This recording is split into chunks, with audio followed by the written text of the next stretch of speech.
پاک نے قرآن میں فرمایا ہے کہ تم مجھے ویسا ہی پاؤ گے جیسا میرا گمان کرو گے۔ یہ ہم سب پڑھتے ہیں لیکن سمجھتے نہیں۔ تم جانتے ہو کہ حضرت موسیٰ کے پیچھے فوج لگی ہوئی تھی، تب اللہ نے کیوں سمندر کو 2 حصوں میں بانٹ دیا؟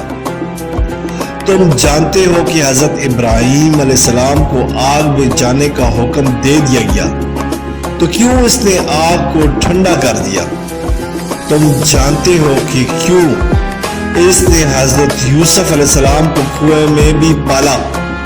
کیا تم جانتے ہو کیونکہ اس نے حضرت حاجرہ کو صحرا میں بھی زمزم دیا؟ کیوں حضرت یونس علیہ السلام کو مشتی کے پیٹ میں بھی محفوظ رکھا؟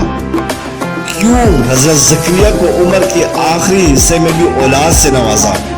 ان سب میں ایک چیز مشابہ تھی، ان میں سے کسی نے بھی ہمت نہیں ہاری۔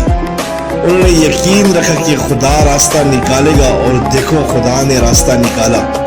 وہ سب اس پہ یقین رکھ کر آگے بڑھتے رہے، اور دیکھو اس رب نے بھی انہیں مایوس نہیں کیا۔ اور توکل تو یہ ہے کہ راستہ نہ ہو اور تم کہو اللہ راستہ بنانے والا ہے، اور جب تم اس کا اونچا گمان رکھو گے تو یقیناً سب اچھائی پاؤ گے، اور پھر دیکھنا وہاں سے راہیں نکلیں گی جہاں تمہارا وہم و گمان بھی نہیں جا سکتا۔ سبسکرائب کریں، لائک کریں اور بیل آئیکن پہ کلک کریں تاکہ آپ کو اس طرح ہی پیاری اچھی اسلامی ویڈیو ملتی رہے۔